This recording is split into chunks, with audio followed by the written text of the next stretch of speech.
Hello मेरे प्यारे बच्चों, कैसे हो? Hoping everybody is well. I am Hira Nagdev, your zoology educator from Auris academy. आज हम बॉडी फिट एंड सर्कुलेशन के नीट के पर्सपेक्टिव से सबसे इंपॉर्टेंट टॉपिक्स करेंगे, जो कि है human heart and how is its activity regulated by our system. Alright, तो let us start without wasting any time.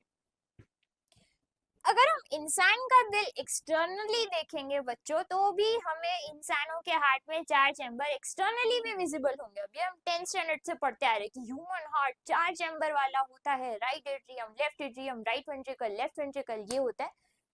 अगर आप एक्सटर्नली हार्ट को देखेंगे तो आपको ऑरिकल और वेंट्रिकल प्रॉपरली सेपरेटेड दिखेंगे थ्रू अ सल्कस। अब देखो, मेडिसिन में कोई भी खांचा होता है ना, तुम्हें दिखता है कि स्लिट सा दिख रहा है, उसे हम सल्कस कहते हैं। ठीक है, अब देखो ये एट्रिया और वेंट्रिकल के बीच में, तो हम इसे कहते हैं एट्रियो वेंट्रिकुलर सल्कस। ऑलराइट, जो हमें क्लियरली दिखाता है कि एट्रिया और वेंट्रिकल कैसे अलग अलग है। हमें वेंट्रिकल्स के बीच में भी एक बड़ा सा पार्टीशन जैसा दिखता है, जिसे हम इंटरवेंट्रिकुलर सल्कस कहते हैं। ऑलराइट, तो एक्सटर्नली भी हमें ये चैम्बर्स अलग अलग दिखते हैं। अगर हम इंटरनली ह्यूमन हार्ट को देखें तो ये कैसा दिखता है, लेट अस सी। देखो, ह्यूमन हार्ट के पास है right atrium, left atrium, right ventricle, left ventricle. ये याद रखना, दोनों एट्रिया में से ज्यादा बड़ा होता है राइट एट्रियम, क्योंकि पूरी बॉडी का डीऑक्सीजनेटेड ब्लड राइट एट्रियम के पास आ रहा है। राइट वेंट्रिकल और लेफ्ट वेंट्रिकल में से ज्यादा बड़ा होता है लेफ्ट वेंट्रिकल, क्योंकि इसको पूरी बॉडी में ब्लड सप्लाई करना है। जितना बड़ा ये होगा उतना ज्यादा ब्लड एकोमोडेट कर पाएगा। जितनी इसकी वॉल मोटी होगी उतना वो जोर से कॉन्ट्रैक्ट हो पाएगा, ताकि बॉडी को ज्यादा खून, ऑक्सीजनेटेड ब्लड सप्लाई हो सके। ऑलराइट, तो याद रखना, right atrium is larger than left atrium and left ventricle is larger than right atrium. Now simply functioning याद रखते हैं। जो राइट एट्रियम है, इसके पास पूरी बॉडी का डीऑक्सीजनेटेड ब्लड आता है। कहां से? तो बॉडी के जो ऊपर के हिस्से होते हैं, ऑलराइट, हार्ट से ऊपर के हिस्से हैं, इन सब ऑर्गन्स में से डीऑक्सीजनेटेड ब्लड कलेक्ट करके लाती है सुपीरियर वेना केवा।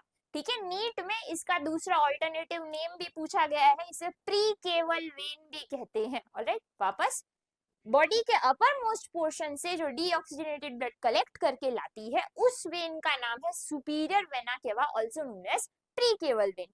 बॉडी के निचले हिस्सों में से, पैर और बाकी के जो नीचे के ऑर्गन्स है, वहां से जो डीऑक्सीजनेटेड ब्लड कलेक्ट करके राइट एट्रियम के पास ला रहा है, उस ब्लड वेसल का नाम है इंफीरियर वेना केवा, जिसे पोस्ट केवल वेन भी कहते हैं। अब हार्ट इतना बड़ा है, इसकी खुद की भी तो डीऑक्सीजनेटेड ब्लड बन रही होगी ना, तो हार्ट की खुद की वेन होती है कोरोनरी वेन।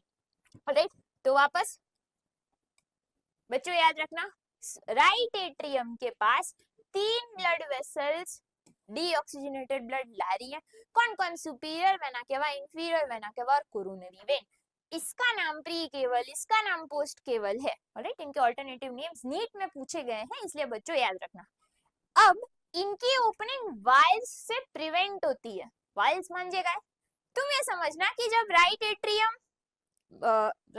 में खून लेके आई ये 3 ब्लड वेसल, जब ये ब्लड एम्प्टी होता है राइट एट्रियम में, और जब राइट एट्रियम खुद कॉन्ट्रैक्ट होगा ब्लड को वेंट्रिकल में भेजने के लिए, तो ऐसे चांसेस होंगे ना, जैसे ये राइट एट्रियम है, मान लो ये राइट एट्रियम है, इसमें 3 वेसल्स की ओपनिंग है, ये कॉन्ट्रैक्ट होगा तो खून वापस इनमें जा सकता है ना।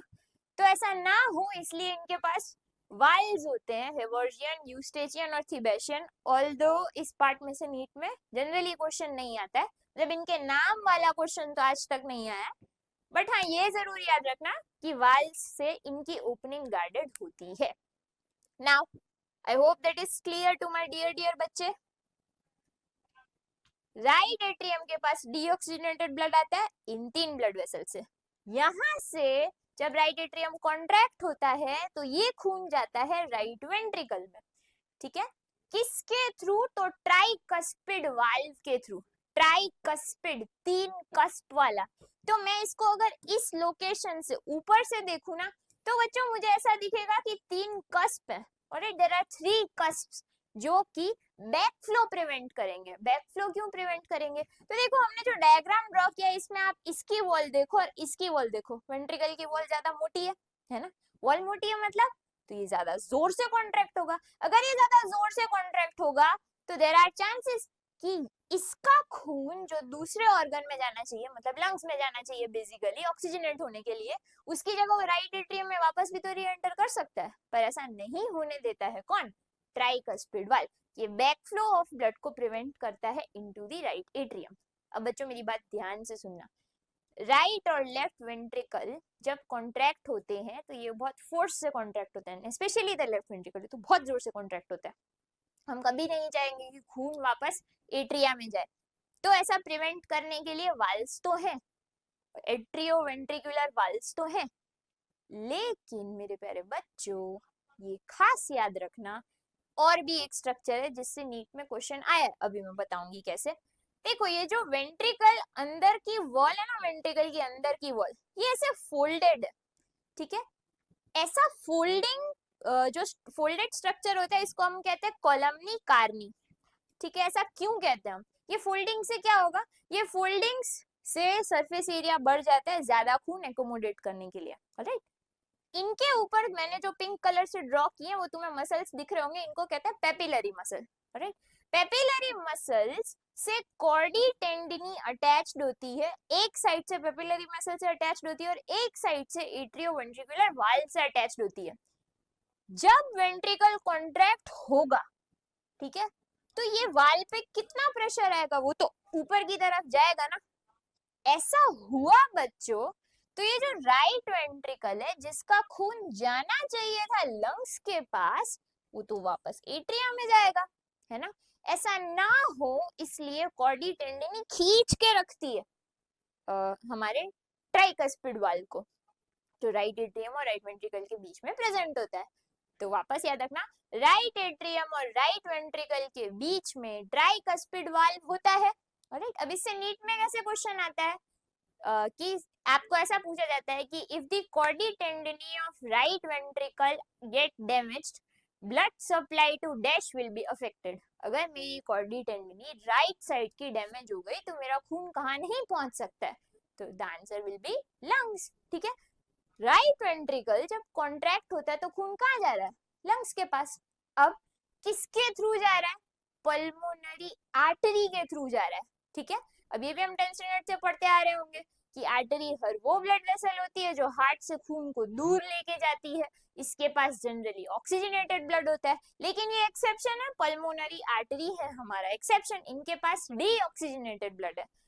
तो क्यों भैया, अगर यहाँ वेन होती, मान लो वेन होती, ठीक है, तो वेंट्रिकल इतना जोर से ब्लड पंप करता तो वेन तो फट जाती क्योंकि उसकी वॉल पतली होती है, तो यहाँ वेन तो लगाई नहीं जा सकती, इसीलिए यहाँ आर्टरी है। और बाय रूल मेडिसिन में हर उस ब्लड वेसल को आर्टरी कहते हैं जो हार्ट से ब्लड को दूर लेके जाती है, ठीक है। तो यहाँ पे ये वेंट्रिकल से दूर लेके जा रही है तो मैंने इसको कह दिया पल्मोनरी आर्टरी। ये लंग्स के पास ब्लड लेके जाती है, ब्लड वहां ऑक्सीजनेट हो जाता है, ऑक्सीजनेट होके आता है वो लेफ्ट एट्रियम में, लेफ्ट एट्रियम से लेफ्ट वेंट्रिकल में जाता है बाइकस्पिड वाल्व के थ्रू।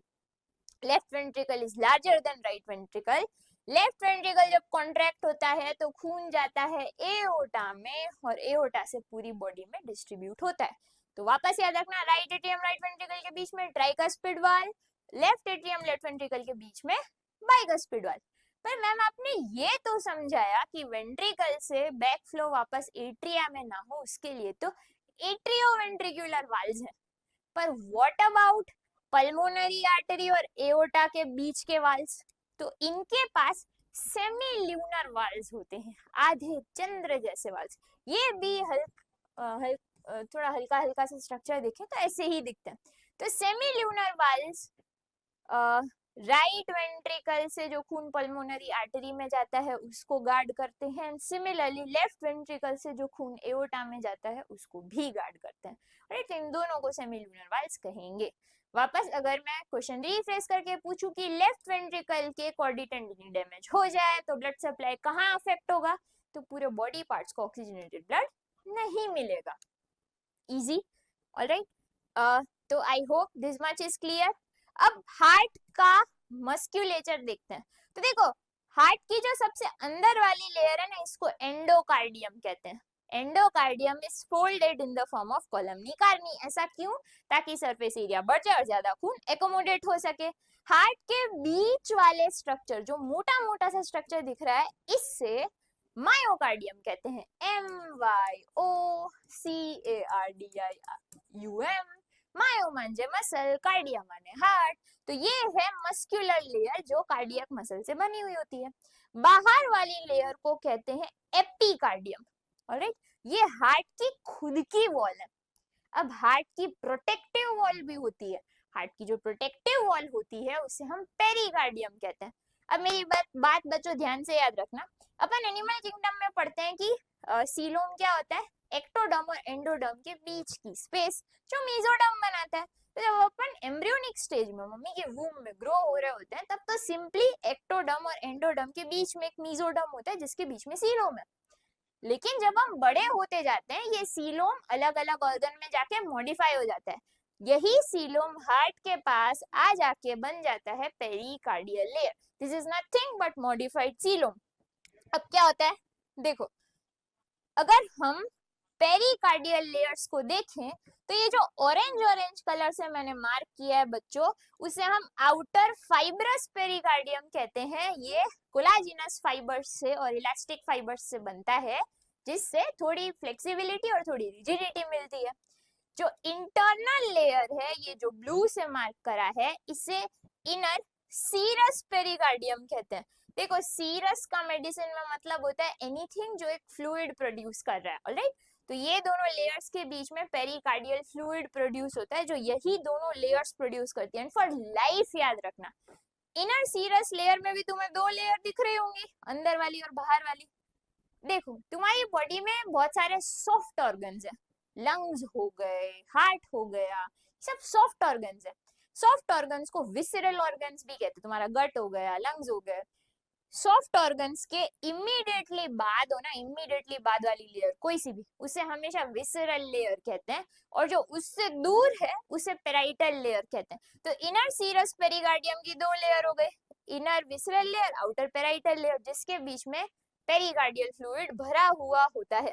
तो इतना सब याद रखना पड़ेगा? नहीं, इतना तो नहीं पूछा जाता, बस ये याद रखना, पेरिकार्डियम डबल लेयर्ड स्ट्रक्चर है। आउटर फाइब्रस पेरिकार्डियम से बनता है, इनर सीरस पेरिकार्डियम से बनता है। इनके बीच में पेरिकार्डियल फ्लूइड भरा हुआ होता है, ये शॉक एब्जॉर्ब करता है। मेरा दिल है डेलिकेट डार्लिंग, ओके, इसको कोई धक्का वक्का मार दे तो सहा नहीं जाएगा। तो ये शॉक एब्जॉर्ब करता है, मेरे डेलिकेट डार्लिंग हार्ट को प्रोटेक्ट करता है। ठीक है, I hope this much is very much clear to you guys. अब एनसीईआरटी एक बहुत इंपॉर्टेंट पॉइंट बता रही है जिससे स्टेटमेंट वाले क्वेश्चन आते हैं, वो जो ये खास याद रखना। एक्सटर्नली तो हमने देखा कि मुझे हार्ट में ना डेजिग्नेटेड दो एट्रिया अलग दिख रहे हैं, दो वेंट्रिकल अलग दिख रहे हैं, एट्री और वेंट्रिकल भी अलग दिख रहे हैं एक्सटर्नली अगर मैं देखूं तो।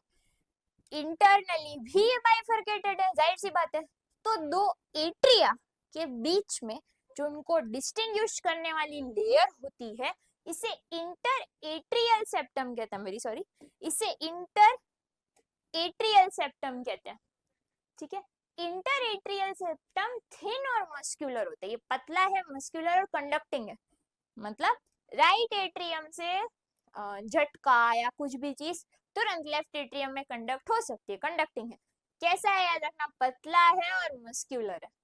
वेंट्रिकल को जो सेपरेट करने वाला सेप्टम है, जो लेयर है, दोनों वेंट्रिकल्स को अलग रखती है, से इंटरवेंट्रिकुलर सेप्टम कहते हैं। ये थिक और मस्कुलर है, स्टेटमेंट बेस्ड क्वेश्चन के लिए याद रखना, एनसीईआरटी में ऐसा लिखा है।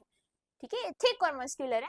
और जो एट्रिया और वेंट्रिकल के बीच में सेप्टम है बच्चों, ये थिक, फाइब्रस और नॉन कंडक्टिंग है। एट्रिया और वेंट्रिकल के बीच में क्या है? वाल्स है ना, एट्रियो वेंट्रिकुलर वाल्स हैं, जिन्हें हम ट्राइकस्पिड एंड बाइकस्पिड वाल्स कहते हैं, राइट। तो इनके ये तो फ्लेक्सिबल होता है, इनके आसपास भी एक फाइब्रस टिश्यू होता है।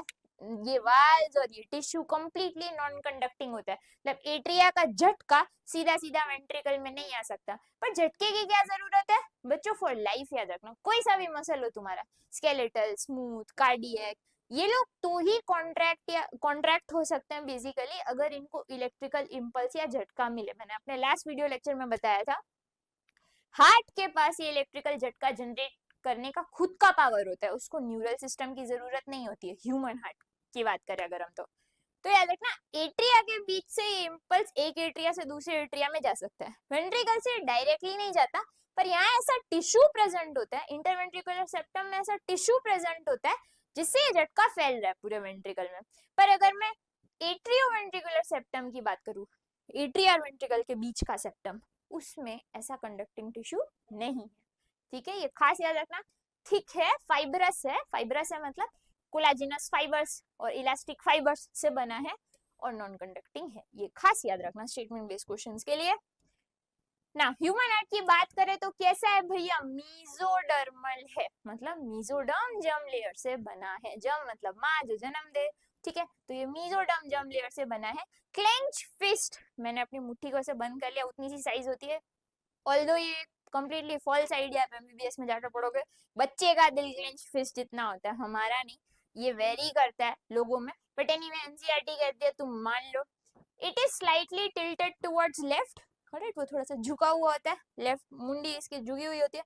और एक बड़ा मिसकंसेप्शन जो बच्चों को ये होता है कि ये ऊपर होगा और ये नीचे होगा स्ट्रक्चर, पर इट इज उल्टा, याद रखना। Base of heart is this portion, atria वाली साइड को बेस कहते हैं और वेंट्रिकल वाली साइड को एपेक्स कहते हैं। इससे भी स्टेटमेंट बेस्ड क्वेश्चन आता है खतरनाक सा, मैं जब आपको कंडक्टिंग सिस्टम बताऊंगी तब समझाऊंगी, बट अभी के लिए याद रखना वापस से, एट्रिया वाली साइड को बेस कहते हैं, वेंट्रिकल वाली साइड को एपेक्स कहते हैं। ओके ना, ये मायोजेनिक होता है, मतलब मैंने लास्ट लेक्चर में भी जैसे आपको समझाया था, मायो मतलब मसल, जेनिक मतलब खुद झटका जनरेट कर सकता है। It is four chamber which we studied, right. अभी देखो मैडम, आपने कहा राइट एट्रियम में तो 3 वेसल्स खुल रही है, सुपीरियर वेना केवा, inferior vena cava, coronary when, ठीक है। इनकी ओपनिंग गार्ड करने के लिए वाल्व्स होते हैं। अगर आप याद करना चाहते हो तो सिक हेड ऐसे याद कर लेना, सिक हेड से ये वाल्व्स याद कर सकते हो। सुपीरियर वेना केवा, inferior vena cava, coronary when के वाल्व्स का नाम है हेवर्जियन, यूस्टेचियन एंड थिबेशियन। सिक हेड के निमोनिक से याद कर सकते हो, बट ऑल्दो इससे क्वेश्चन नहीं आता है। अब लेफ्ट एट्रियम की मैं बात करूं तो लेफ्ट एट्रियम में पल्मोनरी वेन्स ओपन होती है, तो मेरे लंग्स ने जो ब्लड ऑक्सीजनेट करा वो मेरे लेफ्ट एट्रियम के पास आता है 4 पल्मोनरी वेन्स के जरिए। पर इनके पास कोई वाल नहीं होता है। इनके पास क्यों कोई वाल नहीं होता? क्योंकि इनकी ओपनिंग ओब्लिक होती है। अब ऐसे खुल रहा है ये, तो अब जब एट्रिया कॉन्ट्रैक्ट होगा भी तो खून वापस जाने की पॉसिबिलिटी तो ऑलमोस्ट नेग्लिजिबल है। तो इनकी क्योंकि टेढ़ी ओपनिंग, ओब्लिक ओपनिंग है, इनके पास कोई वाल्स नहीं होते हैं। ऑलराइट, राइट वेंट्रिकल और लेफ्ट वेंट्रिकल का डिफरेंस बच्चों मैंने आपको ऑलरेडी बता दिया। लेफ्ट वेंट्रिकल थोड़ा बड़ा होता है, राइट वेंट्रिकल थोड़ा छोटा होता है कंपेयर टू लेफ्ट वेंट्रिकल। अब बात करते हैं कंडक्टिंग सिस्टम ऑफ हार्ट की। तो देखो हार्ट है मायोजेनिक, हम कब से बोल रहे हैं हमारा हार्ट मायोजेनिक है, खुद ही इंपल्सेस जनरेट करता है। तो हार्ट के पास ऐसा क्या है? हार्ट के पास नोडल टिश्यू है। क्या बोलेंगे बच्चों हम? नोडल टिश्यू है। नोडल टिश्यू मतलब ऐसा टिश्यू जो झटका जनरेट कर सके। अब मैं आपको बहुत बेसिक सी चीज समझा रही हूँ बच्चों, सब इधर ध्यान देना। देखो झटका जनरेट करना मतलब क्या? अब हमारा जो मसल सेल होता है और हमारा जो न्यूरोनल सेल होता है, दोनों में ऐसा कैरेक्टर होता है कि चार्जेस का डिफरेंस है, ठीक है। अंदर से दोनों नेगेटिवली चार्ज्ड होते हैं और बाहर से पॉजिटिवली चार्ज्ड होते हैं। अगर चार्जेस का डिफरेंस है तो बच्चों मैं इसको बोलूंगी पोलर है, मैं कह सकती हूँ ये पोलर है। मान लो अगर मैंने इस चार्ज को रिवर्स कर दिया, मैं इस चार्ज को रिवर्स कर दूं, ठीक है, मैंने अंदर पॉजिटिव कर दिया बाहर नेगेटिव कर दिया, मैं कह सकती हूँ ये डीपोलराइज हो गया, मैंने पोलैरिटी हटा दी। अब मसल, अब आप अगर एनिमल टिश्यूज में या लोकोमोशन एंड मूवमेंट से आपको थोड़ा बहुत याद हो, ना भी याद हो तो बच्चों याद रखना, एक्सोन, मसल, ये सब लंबे लंबे स्ट्रक्चर्स होते हैं। तो अगर मैं बोल भी रही हूँ कि चार्जेस का डिफरेंस आया है, वो तो एक लोकेशन पे आया होगा, बाकी सब जगह तो पहले जैसी होंगी। कैसी? अंदर से नेगेटिव बाहर से पॉजिटिव। और भैया फिजिक्स में हम पढ़ते हैं चार्ज की टेंडेंसी होती है पॉजिटिव टू नेगेटिव डायरेक्शन में मूव करना। हाँ, पॉजिटिव लोग नेगेटिव लोगों से अट्रैक्ट हो जाते हैं अनफॉर्चुनेटली। और फ्लो ऑफ चार्जेस को ही तो तुम करंट कहते हो, ठीक है। तो ये चार्ज का डिफरेंस आयंस की वजह से होता है और फिर चार्ज के मूवमेंट के कारण ही करंट जनरेट होता है, समझ रहे हो? इसे डीपोलराइजेशन या इंपल्स जनरेशन कहते हैं। ये मैं डिटेल में न्यूरल कंट्रोल एंड कोऑर्डिनेशन में पढ़ाऊंगी, बट अभी के लिए बस ये कंसेप्ट याद रखना, इजी। अब ऐसा करने के लिए हार्ट के पास इनबिल्ट टिश्यू है, वैसे तो न्यूरॉन करते हैं ये सब काम बाकी मसल्स के लिए, पर हार्ट खुद ये काम कर सकता है। कैसे? हार्ट के, अब देखो इसको हम कह रहे हैं राइट एट्रियम, इसको हम कह रहे हैं लेफ्ट एट्रियम, इसको हम कह रहे हैं राइट वेंट्रिकल, इसको हम कह रहे हैं लेफ्ट वेंट्रिकल, है कि नहीं?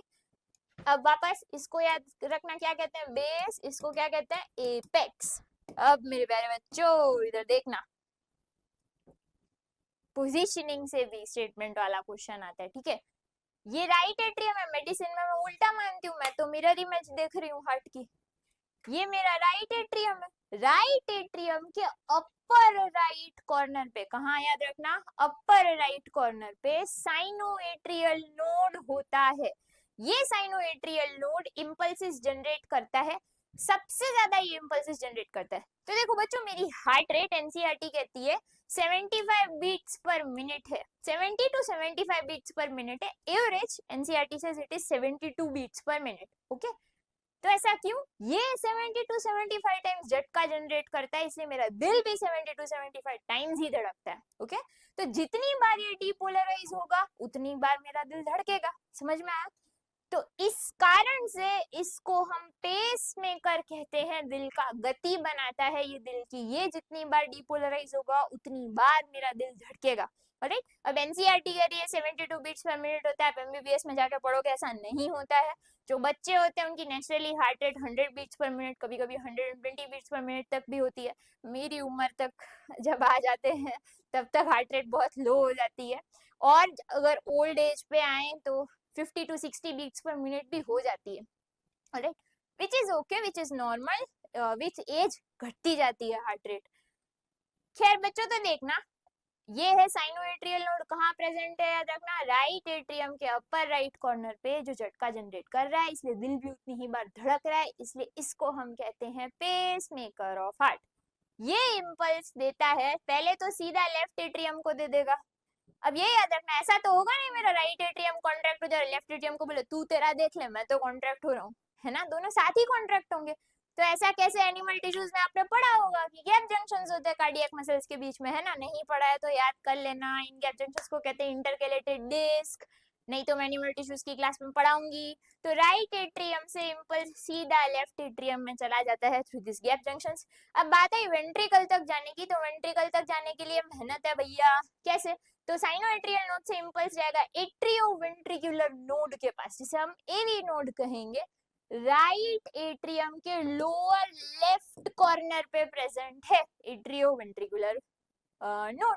ठीक है, यहाँ से इंपल्स जाएगा ये, इसको हम कहते हैं बंडल ऑफ हिस या एवी बंडल। इनिशियली ये एक होता है, फिर इसकी दो ब्रांचेस बन जाती है, इंटरवेंट्रिकुलर सेप्टम में ये दो पार्ट में डिवाइड हो जाता है। अब इसको right and left bundle branches बोलेंगे। यहाँ से ये वेंट्रिकल की वॉल में परकिंजे फाइबर्स के फॉर्म में निकलता है। अब परकिंजे भैया वाज द साइंटिस्ट जिन्होंने परकिंजे न्यूरॉन, परकिंजे फाइबर्स हार्ट में ये सब डिस्कवर किया। तो ये भैया खुद से बहुत प्यार करते थे इन्होंने हर चीज जो इन्होंने डिस्कवर की है, उन्होंने हर चीज का नाम अपने नाम पे रख दिया है। तो ठीक है, देखो करना चाहिए खुद से प्यार, है ना? तो अब यहाँ से स्टेटमेंट बेस्ड क्वेश्चन कैसे आता है? पहले तो एक पाथवे याद रखना, साइनोएट्रियल नोड इंपल्स देता है एवी नोड को, एसए नोड से एवी नोड, एवी नोड से एवी बंडल, जिसे बंडल ऑफ हिज भी कहते हैं, his was the last name of a scientist. इससे जाता है इंपल्स बंडल ब्रांचेस में राइट और लेफ्ट, और यहाँ से जाता है परकिंजे फाइबर के पास। अब बच्चों खास याद रखना, अगर मैं राइट एट्रियम में इंपल्स कैसे जा रहा है ये देखूं ना, तो मुझे दिखेगा बेस से एपेक्स की तरफ जा रहा है, बेस से एपेक्स की तरफ जा रहा है ना? पर मैं वेंट्रिकल में देखूंगी ना तो एपेक्स से बेस की तरफ जा रहा है। अब तुम समझना, मैं बोल रही हूँ वेंट्रिकल कॉन्ट्रैक्ट होगा तो अपने मसल की वजह से ही कॉन्ट्रैक्ट होगा ना, सेप्टम की वजह से तो कॉन्ट्रैक्ट नहीं होगा। सेप्टम में ऐसे इंपल्स आ रहा है, मसल वॉल में तो ऐसे इंपल्स जा रहा है कि नहीं? तो याद रखना, अगर मैं मस्क्यूलेचर में देखूं, वेंट्रिकल के मस्क्यूलेचर में देखूं, तो इंपल्स ऐसे जा रहा है ना, तो एपेक्स से बेस की तरफ जाता है। ठीक है, तो कंडक्शन ऐसे थोड़ा सा अलग होता है। ये स्टेटमेंट बेस्ड क्वेश्चन के लिए बच्चों खास याद कर लेना। ऑलराइट, तो इसका स्क्रीनशॉट ले लेना बच्चों, दिस इज वेरी इंपॉर्टेंट। तो मेरे प्यारे बच्चों ले लिया स्क्रीनशॉट? अब देखो इसके आगे की कहानी है कार्डियक साइकिल, हार्ट के साउंड, इनके बीच का ड्यूरेशन जो बहुत ही इंपॉर्टेंट है। मतलब आप ईसीजी, ठीक है, नीट में मैक्सिमम टाइम्स इन्हीं टॉपिक से क्वेश्चन आता है जो मैं पढ़ाऊंगी आपको अगली कक्षा में। तो आज की सभा में ही समाप्त करते हैं। आगे का जानने के लिए देखते रहिए हमारा चैनल। आओ जो, जय श्री कृष्ण।